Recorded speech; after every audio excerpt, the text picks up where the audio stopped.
আসসালামু আলাইকুম রহমতুল্লাহি বরকাতুহু। বিমান বাহিনী সদর দপ্তর পদের নাম ছিল অফিস সহ বিভিন্ন পদের লিখিত পরীক্ষাটা ছিল 22/12/2023। পূর্ণমান ছিল 70 এবং সময় ছিল 1 ঘন্টা। সম্পূর্ণ প্রশ্নের সমাধান দেওয়ার চেষ্টা করব। কোনো প্রশ্ন যদি ভুল হয়ে থাকে সেক্ষেত্রে অবশ্যই কমেন্টে জানাবেন। আর নতুন হয়ে থাকলে আমার চ্যানেলে অবশ্যই চ্যানেলটি সাবস্ক্রাইব করে রাখবেন। তাহলে শুরু করা যাক।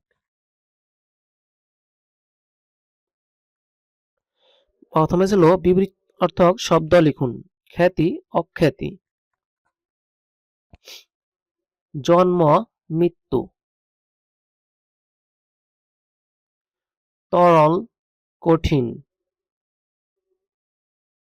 শূন্য, পূর্ণ। ভেজা, শুকনো।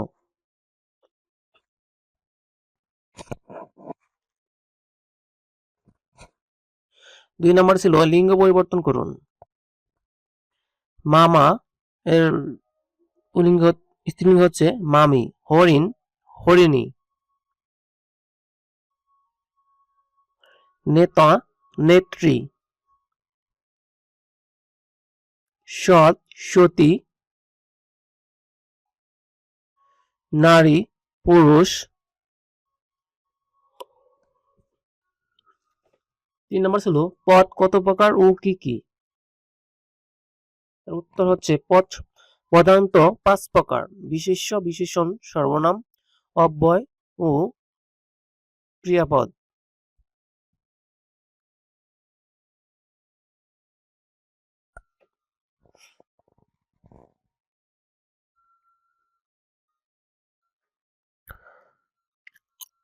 এরপরে 4 নাম্বার ছিল এক কথায় প্রকাশ করুন। যা জলে চড়ে, জলচর।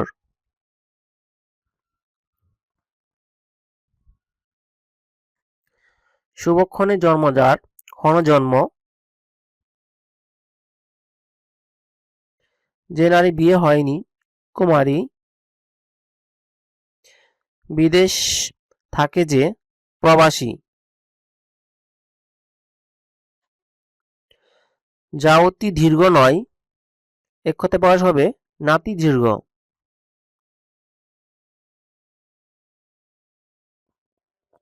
5 নম্বর ছিল ইংরেজিতে অনুবাদ করুন। সে স্কুলে যায়। এর ইংরেজি হবে হি goes to school.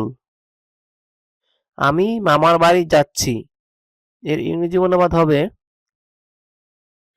I am going to uncle's house.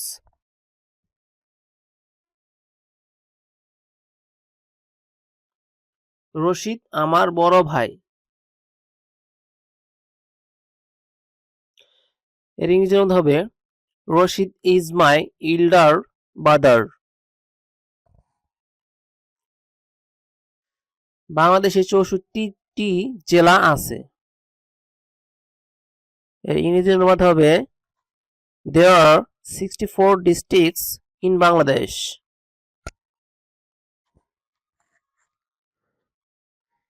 Kazi Nazrul Islam আমাদের জাতীয় কবি। এর ইংরেজি অনুবাদ হবে Kazi Nazrul Islam is our national poet.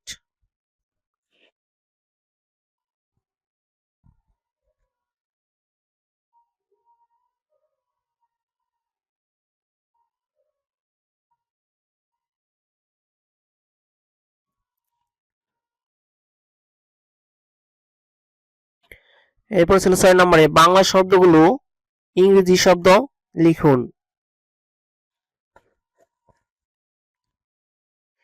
গোলাপ ফুল এর ইংরেজি শব্দ হচ্ছে রোজ।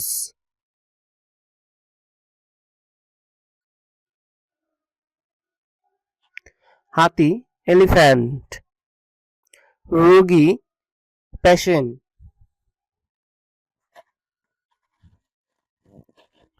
জাহাজ এর ইংরেজি শব্দ হচ্ছে শিপ।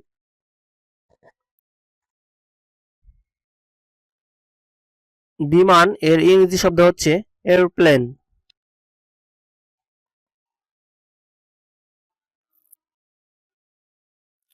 এরপর 7 নম্বর ছিল ইংরেজিতে শব্দগুলো বাংলা অর্থ লিখুন, মানে ইংরেজি শব্দগুলোর বাংলা অর্থ লিখুন। সিক্রেট এর অর্থ হচ্ছে গোপনীয়।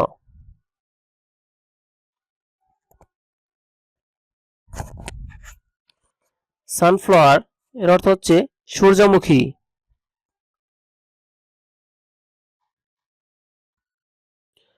পাইনঅ্যাপল এর অর্থ হচ্ছে আনারস। ওয়াটারমেলন এর বাংলা হচ্ছে তরমুজ।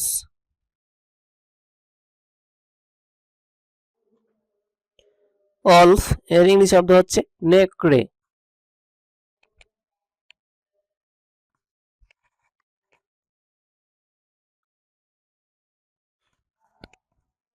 আট নম্বর ছিল শূন্যস্থান পূরণ করুন। The bird is fly in the dash sky, এখানে হবে দ্য আর্টিকেল। দুই নম্বরে মাই আন্ট ইজ ডক্টর, এখানে হবে article a, my aunt is a doctor. He saw a elevators, এখানে হবে an. Shelly is dash orphan girl, এখানে হবে এন।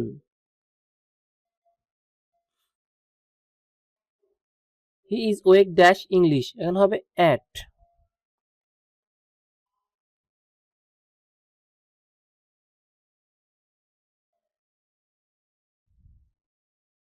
এরপর 9 নম্বরে গণিত। হামিদ সাহেব ব্যাংকে 5,000 টাকা জমা রাখলেন, বার্ষিক 10% হারে মুনাফায় 6 বছরের মুনাফা সহ আসল কত টাকা হবে? সেক্ষেত্রে আসল পি সমান 5,000 টাকা মুনাফার হার, আর সমান সমান 10% বা 10/100, সময় এন সমান সমান 6 বছর। তাই আমরা জানি আই সমান সমান পি এন আর। সূত্র বসালে এখানে হয় 3,000 টাকা এবং মুনাফা আসল 5,000 যোগ 3,000, সেক্ষেত্রে হয় 8,000 টাকা। এটাই অন্যভাবে করতে পারবেন। উপায় করতে পারবেন যে 100 টাকা 1 বছরের সুদ হয় 10 টাকা, তাহলে 1 টাকায় 6 বছরের সুদ হবে কত, এবং 5,000 টাকায় 1 বছরের সুদ। কাটাকাটি করলে আপনার এইভাবে হয় 3,000 টাকা এবং 5,000 3,000 যোগ করলে সুদ আসল হয় 8,000 টাকা।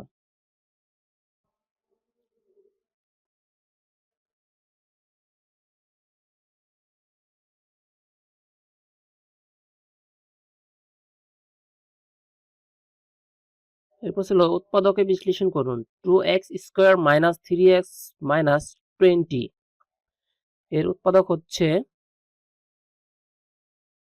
প্রথমে আমরা মিডল টার্ম করে নিব। 2 এবং 20 গুণ করলে হয় 40, 40 টাকা করলে হয় 8 এবং এভাবে করে 5 8 40। সেই ক্ষেত্রে এখানে 2x কমন নিলে x মাইনাস 4 প্লাস 5 কমন নিলে x মাইনাস 4, সেক্ষেত্রে অ্যান্সার হবে x minus 4 into 2x plus 5, এটা হচ্ছে উত্তর।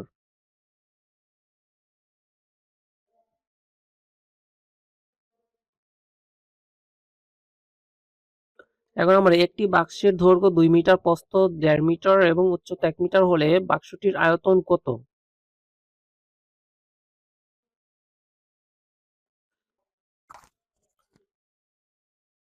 সমাধান। আমরা জানি আয়তন সমান দৈর্ঘ্য গুণন প্রস্থ গুণন উচ্চতা, সেক্ষেত্রে 2 গুণন 1.5 গুণন 1, সেক্ষেত্রে উত্তর হবে 3 ঘন মিটার। তাহলে বাক্সটির আয়তন হবে 3 ঘন মিটার। এর হচ্ছে সাধারণ জ্ঞান। জাতীয় স্মৃতিসৌধের অবস্থান কোথায়? উত্তর সাভার, ঢাকা, মানে নবীনগর, এটা নবীনগর সাভার ঢাকা। 13 নম্বর ছিল আগামী বিশ্বকাপ ফুটবল কোন দেশে অনুষ্ঠিত হবে? উত্তর হবে কানাডা, মেক্সিকো এবং যুক্তরাষ্ট্র। বাংলাদেশের জাতীয় দিবস কোনটি? 26শে মার্চ।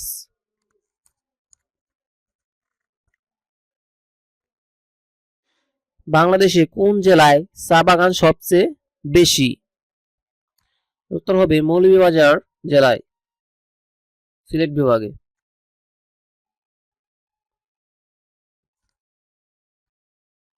16 নম্বরে মুক্তিযুদ্ধ জাদুঘর কোথায় অবস্থিত? উত্তর হবে আগারগাঁও, ঢাকা।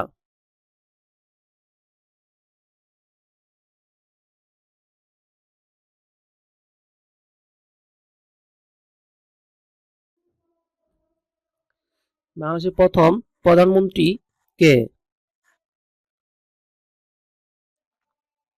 উত্তর হবে তাজউদ্দিন আহমেদ।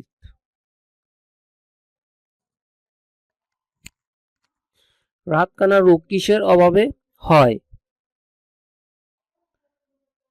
এর উত্তর হবে ভিটামিন এ।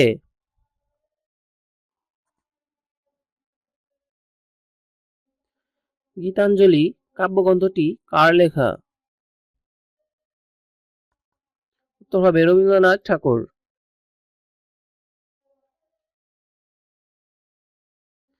বাংলাদেশের দীর্ঘতম নদী কোনটি? উত্তর হবে মেঘনা।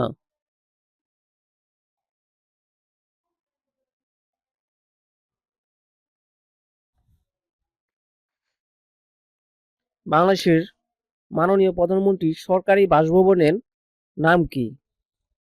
উত্তর হবে গণভবন।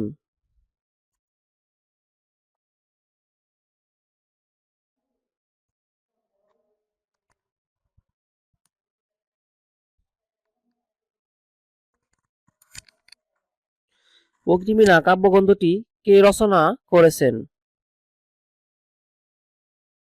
উত্তর হবে কাজী নজরুল ইসলাম। আন্তর্জাতিক মাতৃভাষা দিবস পালন করা হয় কত তারিখে? উত্তর হবে 21শে ফেব্রুয়ারি।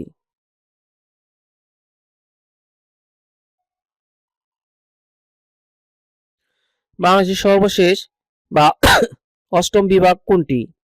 উত্তর হবে ময়মনসিংহ।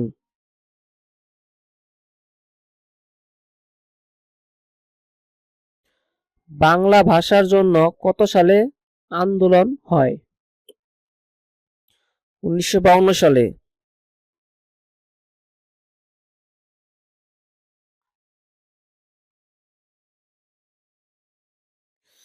বাংলাদেশের সর্বোচ্চ বীরত্বসূচক খেতাব কোনটি?